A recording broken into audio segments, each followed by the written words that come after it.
महाकुंभ से पहले से ही जब तैयारियां चल रही थीं, उनके अंतर धुंधुआने लगे थे। वे लगभग हर दिन छाती पीटते, हाय क्यों हो रहा यह सब? यह पाखंड है, अंधविश्वास है, झूठ है, सरकार पैसे बहा रही। कुंभ के आरंभ के साथ उनके भीतर सुलग रही आग भक भका कर जल उठी और फिर बुझकर धुआं छोड़ने लगी। पहले उन्होंने वहां आने वाली भीड़ का उपहास किया, फिर व्यवस्थाओं का रोना रोया। अंधविश्वास और पाखंड की प्रयोगशाला तो वह पहले से थी ही। वे हर दिन मनाने लगे कि कुछ हो जाए, कोई दुर्घटना घट जाए, कोई उत्पात घात, कोई आपदा। कुंभ के क्षेत्र विशेष में आग लग गई, किंतु प्रशासनिक तत्परता से फौरन आग बुझा दी गई। सभी श्रद्धालु सुरक्षित भी रहे। वे भीतर से कुढ़ गए, भला ऐसा क्यों हुआ, कैसे हुआ? 10-20 श्रद्धालु जल जाते तो साहित्य की हांडी चढ़ पाती, सरकार से इस्तीफा मांगते, प्रतिरोध की पत्रकारिता चल पड़ती। कुंभ में भीड़ बढ़ती रही, करोड़ों करोड़ श्रद्धालु पहुंचते रहे। एक छोटे से नगर प्रयाग में यूरोपीय देशों की जनसंख्या से अधिक लोग समाने लगे। उन करोड़ों करोड़ जनों में शिकायती कोई न मिला। इक्के दुक्के रोने वाले तो हमेशा होते हैं, लेकिन देश विदेश से आने वाले श्रद्धालु विस्मित चकित होकर कहते रहे कि धरती पर ऐसा आयोजन कहीं और नहीं हो सकता। यह सनातन धर्म की शक्ति है, उनका ही प्रताप है कि रंग नस्ल से परे जनाकीर्ण प्रयाग एक नीड़ बन गया है, वसुधा का सबसे बड़ा नीड़। हमारे राजनीतिक, सामाजिक और साहित्यिक फूफाओं की बेचैनी बढ़ती चली गई। हृदय हाहाकार कर उठा, पंजरे उनके सुलग उठे, फेफड़ों से लपटें उठने लगीं।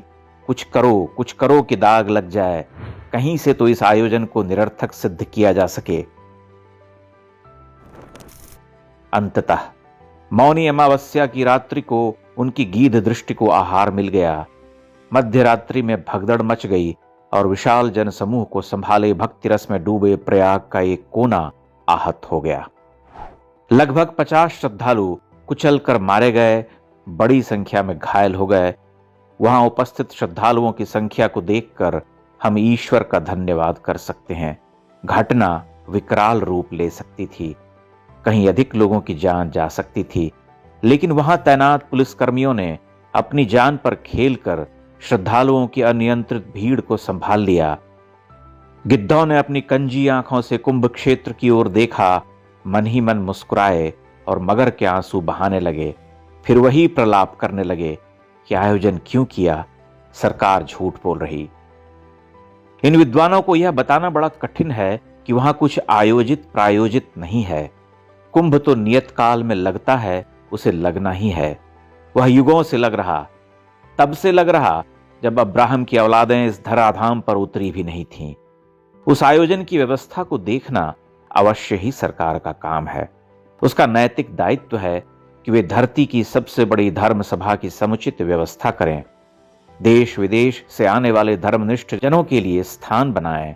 सरकार ने वही किया, तन मन धन से किया, लेकिन इनके भीतर का दहन शांत न हुआ। कुंभ ही नहीं, हर हिंदू त्योहार, उत्सव, आयोजन पर ज्ञान और उपदेश का साहित्य बांचने वाले ये अकादमिक बस विलाप करना जानते हैं। इनके जीवन का एकमात्र उद्देश्य होता है हिंदू आस्था, विश्वास, परंपरा पर प्रश्न उठाना, उसका मजाक बनाना, उसे अंधविश्वास ठहराना और उपदेश देना। ध्यान देने वाली बात यह है कि प्रयाग पहुंचने वाले इन करोड़ों श्रद्धालुओं को उनके घरों से हकाकर नहीं पहुंचाया गया, न उनके सीनों पर कट्टे रखे गए थे। वे स्वतः आ रहे। हर आस्तिक हिंदू इस लालसा के साथ जीता मरता है कि अपने जीवन काल में एक बार वह कुंभ स्नान कर सकेगा। उसी लालसा के साथ करोड़ों की भीड़ प्रयाग चली आ रही, तो उस पर ज्ञानोपदेश देने वाले यह कवि लेखक कौन है? इन्हें कौन पूछता है? जय श्री राम को नफरती नारा कहने वाले ये साहित्यिक कितने पतित हैं, इसका अंदाजा लगाना कठिन है, अत्यंत कठिन। हमें भविष्य में बहुत सारे कुंभ देखने हैं। इस घायल सभ्यता की हिंदू जाति अपना सबसे बड़ा धार्मिक समागम देख रही है और देखती रहेगी। वह आनंदित है। ऐसे में हम ईश्वर से यही प्रार्थना कर सकते हैं कि सब कुछ निष्कंटक हो। जो लाखों करोड़ों आस्थावानों की भीड़ यात्रा के कष्टों को सहती हुई प्रयाग पहुंच रही, उनकी अभिलाषा पूरी हो। उनकी ये आस्था और अभिलाषा ही भारत की असली पहचान है।